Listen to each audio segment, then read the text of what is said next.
예, 방금 소개받은 행정연구원의 이재호입니다. 오늘 사실 제가 발표할 사회혁신 생태계와 새로운 거버넌스는 아직 완성된 건 아니고요. 그냥 저도 국책연구기관의 연구자로서 제안 비슷하게 하는 겁니다. 그래서 오늘 여러분들 많이 오셨기 때문에 다양한 제안을 하면은 저희 연구에 이런 걸 담아서 나중에 아마 정책화하는 데 큰 기여를 하지 않을까 생각이 듭니다. 그래서 오늘 발표할 내용은 사회혁신과 정부, 사회혁신을 위한 거버넌스, 사회혁신 생태계 구축과 과제라는 요 파트로 하는데요. 기본적으로 첫 번째에서 얘기하려는 것은 과연 사회혁신을 정부에서는 어떤 식으로 해야 되는지, 과연 그럴 경우에 정부하고 사회혁신이 충돌되는 게 아닌지를 보는 거고요. 두 번째는 그럼 사회혁신을 정부와 시민들 여러 기업들이 같이 할 때 어떤 거버넌스를 만들어서 해야 되는지, 그리고 그런 것들을 하기 위해서 마지막으로 어떤 과제들을 고민해 봐야 되는지 이런 내용으로 담았습니다. 그래서 요 내용들을 다 설명은 안 하고요. 가볍게 시간 관계상 짧게 넘어가겠습니다. 그래서 요 내용은 잘 아시겠지만 사회 혁신이 나오게 된 배경, 결국은 이제 난제들이 많다. 근데 그 난제들을 역대 정부가 풀려고 했는데요. 안 풀리더라. 왜 안 풀릴까 생각해 보니까 이제 정부가 주도하는 성장, 또 정부가 하고자 하는 역할들이 이제 바뀌어야 된다라는 것을 볼 수 있죠. 그래서 보시면 아시겠지만 이번 정부의 가장 큰 장점이자 또 지향하는 바가 이제 정부가 주도하는 게 아니라 시민들과 같이 가겠다. 시민들과 권력을 공동으로 나눠서 가겠다라는 게 핵심입니다. 그래서 제가 예전에 한 7, 8년 전에 이 시민 참여 관련된 연구를 해봤어요. 근데 많은 분들이 시민 참여를 하면은 정부에 대한 만족도가 높아지고 정부에 대한 신뢰가 높아질 거라고 봤는데 실제 실증을 해보니까 안 높아지더라. 왜? 참여가 중요한 게 아니라 시민들은 스스로가 선택하고 스스로가 해보고 싶은 욕구가 있는데 그거를 정부에서 안 해주니까 결국은 허수아비 참여만 돼서 오히려 만족도가 떨어지는 상황입니다. 그런 점에서 이 문재인 정부는 굉장히 그런 것들을 잘 이해하고 있고 시민들의 제안을 그냥 제안으로 끝내는 게 아니라 어떻게 반영하고 정책에 반영할까 노력하는 것들이 굉장히 강하다라는 것을 알 수 있습니다. 그래서 이 내용은 제가 많이 넘어가고요. 제일 중요한 것은 혁신이라는 개념이 가장 중요합니다. 왜? 사회 혁신도 있지만 기업 혁신도 있고 정부 혁신도 있고 다양한 혁신의 종류가 있어요. 실제 그동안 모든 정권은 정부의 정권을 잡으면 혁신을 시도했습니다. 근데 매번 실패했죠. 왜? 지금까지의 정부 혁신은 앞에 보시면 혁신이라고 나와 있는데 기업 혁신, 기업의 모델을 정부에다 많이 이식시켰습니다. 그래서 경쟁, 성과 이런 중심의 그 혁신이 많이 이루어졌고요. 근데 그 결과가 좋아졌느냐 했을 때 안 좋아졌다는 거죠. 오히려 격차는 심해지고 양극화 같은 그런 불평등, 사회 불평등이 심화되고 그래서 정부에서 고민하는 게 뭐냐면 이제 사회 혁신의 어떤 방법론이나 개념들을 정부에다가 넣고자 하는 노력들이 지금 이루어지고 있습니다. 그래서 기본적으로 컨셉을 보면요. 제일 중요한 것은 아이디어든 뭐든 다 똑같습니다. 중요한 건 주체가 사실은 달랐죠. 근데 이제 아까 글로벌 난제도 했지만 이제 기업 스스로도 문제 해결하는 데 어렵고 정부 스스로 해결하기도 어렵고요. 그렇다고 사회에 있는 시민단체 스스로 해결하는 것도 사실 어렵습니다. 같이 엮어서 같이 가야 된다는 거죠.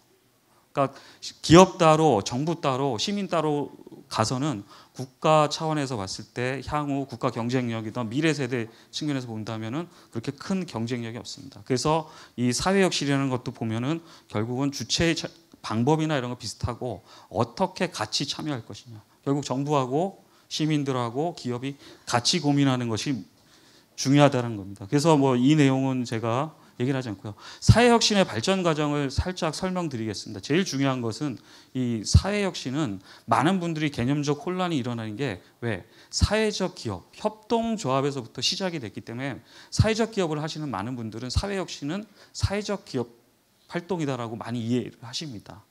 그래서 이 개념들이 왜 나오냐면 바로 EU에서는 협동조합을 통해서 이 사회혁신을 많이 성공시켰기 때문에.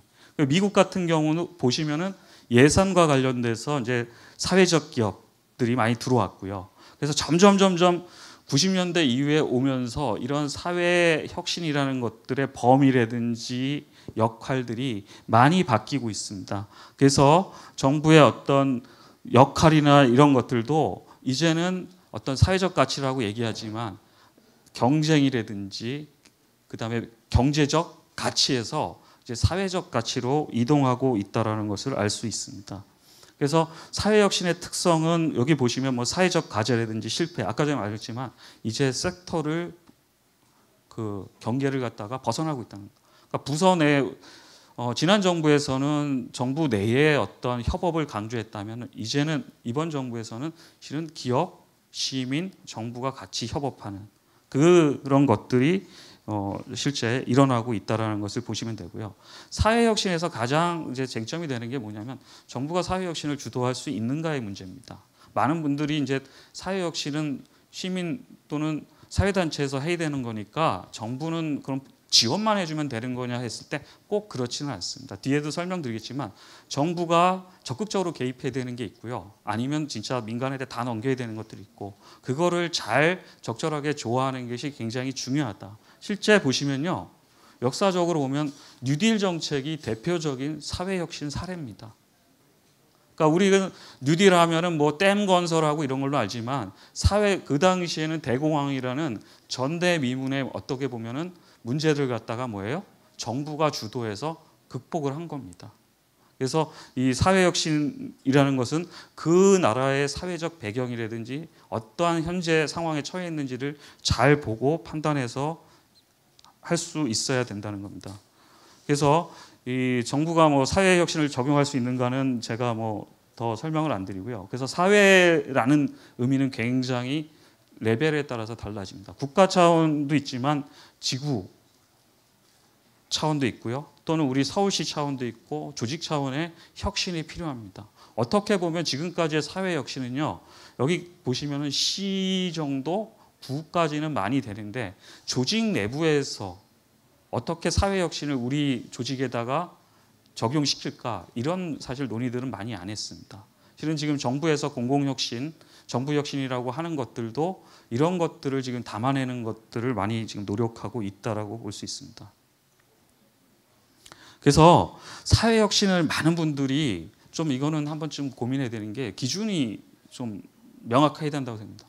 특히 공무원분들 저희가 이제 지난번에 그 행안부에 그 정부혁신 평가를 하는데 이 사회적 가치라든지 사회혁신 평가할 때 대부분이 유사한 것들을 냈어요. 그러면서 또 하는 말이 뭐냐면 우리 벌써 사회적 가치라든지 이런 일들을 하고 있는데 왜 또 정부에서 사회적 가치와 관련된 일을 하라고 그러냐. 왜 우리를 괴롭히냐 이런 의견도 많았습니다. 근데 그거는 실은 이 사회혁신에 대한 기본적 개념 또는 가치 기준에 대한 몰이해가 있습니다. 첫 번째 뭐냐면 참신성이거든요. 참신성이 뭐냐라고 했을 때요. 법률로 하고 있는 일들을 하는 게 참신성이 아닙니다. 그러니까 지금까지 공무원들이 사회적 가치를 우리 하고 있다는 것은 법률로 하라고 하는 것을 하고 있는 거예요. 실은 정부의 역할이 뭡니까? 사회적 약자라든지 위험이라든지 이런 것들을 하는 게 기본적으로 역할이거든요. 그래서 사실 법률로 정해져 있습니다. 그러면 사회혁신에서 얘기하는 참신성은 뭐냐? 그런 법률에서 주어진 일을 하더라도 뭐예요? 새로운 사업 방식. 사업 방식이 새로움을 갖는 게 중요하다. 특히 사업 방식의 새로움은 시민이 주도할 수 있는 그런 것들을 좀 보는 게 좋고요. 두 번째는 이제 사회성이 있고 세 번째가 중요합니다. 사회혁신을 아까 전에 말했지만 많은 분들이 일회성으로 그동안 많이 해왔습니다. 왜? 지속 가능성이 없거든요.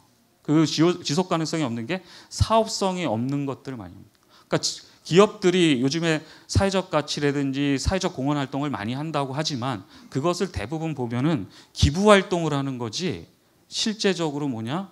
가치를 창출해내는 사업성을 갖고 지속 가능성이 있는 일을 하지 못합니다. 그러니까 시민 쪽에서도 뭔가를 한다. 우리가 사회혁신을 해서 어떤 아이템을 갖고 한다고 그럴 때 일회성이 안 되려면 사업성을 가져야 된다. 우리가 돈을 벌자고 사업성을 하는 게 아니고요. 진짜 사회에 기여하려면 뭐예요? 적절한 이윤이 나올 수 있을 정도로 또는 그 사업을 유지할 수 있을 정도의 비용은 벌 수 있어야 된다는 거죠. 그걸 벌지 못하면 뭐예요? 정부한테 계속 돈을 달라고 요구하는 것도 쉽지 않고요. 그리고 그러다 보면은 그 사업이라는 게 쉽게 사라진다는 겁니다. 그래서 이러한 거버넌스, 제가 여기는 설명을 안 드리고요. 제일 중요한 것은 그래서 이 사회혁신을 나오는 배경에서 잘 이해되는 것은 뭐냐면 제일 중요한 게 분권입니다. 권한을 위임하겠다. 즉 정부가 그동안 주도하던 거를 시민들 또는 기업 또는 각 사회단체에 넘기겠다는 거죠. 그것이 굉장히 중요한 이슈입니다. 다만 이런 것들을 볼 때 우리가 그래서 최근에 정부에서 거버넌스 하면은 권력 분산이나 협치를 얘기하는 게 권한을 위임하면 위임할수록 사실 책임도 있고요. 또 그만큼 서로 협력하려는 노력들이 있습니다. 사실 오늘 같은 경우도 저 같은 경우는 사실 공공공연에 있지만 여기 있는 분들 만나기 굉장히 어렵거든요. 이런 기회가 좋다는 게 바로 여기 있는 분들을 만나서 사실 새로운 아이디어라든지 새로운 의견을 많이 들을 수 있기 때문에 그게 바로 권한의 위임이고 협력이라고 볼 수 있습니다. 그래서 이러한 거버넌스를 할 때 아까 전에 제가 말씀드렸지만 적용 가능한 것은 무조건 시민이 다 해야 되느냐 꼭 그렇지는 않습니다. 기본 컨셉은 열린 마음이죠. 소통의 시작도 뭐예요? 자기를 열지 않으면요 모여서 맨날 회의해도 소용없습니다. 자기 얘기만 하다가 가니까. 아까 말한 참여 문제를 얘기할 때 그런 것도 비슷합니다. 그래서 여기 보시면 누가 하느냐 또는 결합 방법에 따라서 제가 한 4가지 했는데 제일 중요한 것은 그 스타일에 따라서 우리가 모델을 달리할 필요가 있다. 제일 중요한 것은 시민의 니즈를 가지고 우리 정부는 함께 가치를 창출해야 된다. 가치를 창출하지 못하면요 결국은 일회성 사업이 됩니다. 그러니까 우리 말하는 맨날 형식화된 사업이다, 뭐 그냥 일회성 사업이다 하는 것들이 결국은 가치를 같이 공유하지 않고 공감대 형성이 안 되고 그러다 보니까 나오거든요. 그래서 이러한 것들을 고민해야 되고요. 이 관련돼서 여러 가지 이제 형태가 있습니다. 제일 중요한 것은 시민이 주도할 수 있는 거버넌스를 지금 만들자라는 게 정부의 핵심이고요. 그 핵심에는 뭐냐? 주도를 한다는 건 뭐냐? 권력을 공유하겠다는 겁니다. 저희 원장님이 제일 강조하는 게 뭐냐면 바로 권력을 공유해야 된다라는 것. 그래서 이런 것들을 저기 스위스 사례에서 많이 하는데 그래서 뭐 뒤에서도 얘기했지만 정책 실험이나 이런 것들은 결국은 권력을 공유할 때 나올 수 있다라는 겁니다. 두 번째로 정부 모델로 볼 수 있는 것이 뭐냐면 시민의 안전과 삶의 질을 개선할 수 있도록 정부 운영이 된다. 시민의 삶과 안전과 관련된 건 결국 위험관리형 정부가 돼야 된다. 실은 지금 사회가 가장 문제가 되는 게 뭐냐면 위험에 너무 많이 노출되어 있다는 겁니다. 우리가 위험하면은 경제적 위험만 해당되는 게 아니고요. 여러 가지 뭐 재난도 있고요. 기술적. 인공지능이 이제 도입되면 뭐 실업자가 많이 나올 것이다. 우리 다 백수되는 거 아니냐라는 얘기를 나오잖아요. 그게 바로 개인에게 대해서 또는 사회적으로 봤을 때 위험이 다 다르다는 거죠. 개인의 입장에서는 실업만큼 위험한 게 어디 있겠습니까? 그런데 사회적 입장에서는 뭐예요? 기술은 위험이 아니라 기회가 될 수 있겠죠. 특히 기업 같은 경우. 그래서 그러한 것들에 대해서 잘 관리할 수 있는 정부가 돼야 되고요. 마지막으로 아까 말씀드리지만 이제 공유 가치를 창출할 수 있도록 정부의 역할이 되어야 된다. 무슨 소리냐? 사회적 책임이 중요한 게 아니라 공유 가치를 만들어낼 수 있는 것. 이것을 못하면은 결국 사회 혁신은 그냥 구호로 끝날 수밖에 없다. 그래서 지금 많은 기업들이 사회적 책임을 얘기하지만 아까 이제 단장님도 공공기관 얘기했지만 사회적 책임이 중요한 게 아니라 어떻게 그 지역과 가치를 창출해낼 수 있느냐. 뭐 일자리가 될 수도 있고요. 위험을 창출할 수도 있고 위험에 대한 관리를 창출할 수도 있고요. 그런 것들이 중요합니다.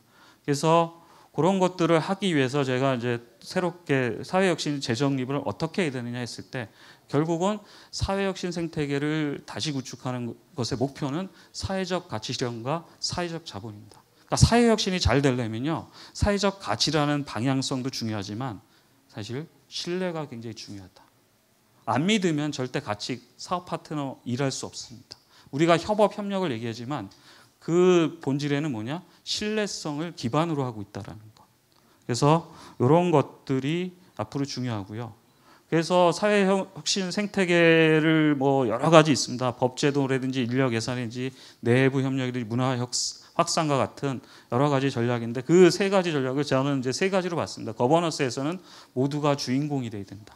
그게 첫 번째고요. 두 번째는 위험을 슬기롭게 극복해야 된다. 위험은 항상 존재합니다. 어떻게 극복하느냐가 중요하고요. 마지막으로는 이제 중앙정부가 핵심이 아니라 지역 주민.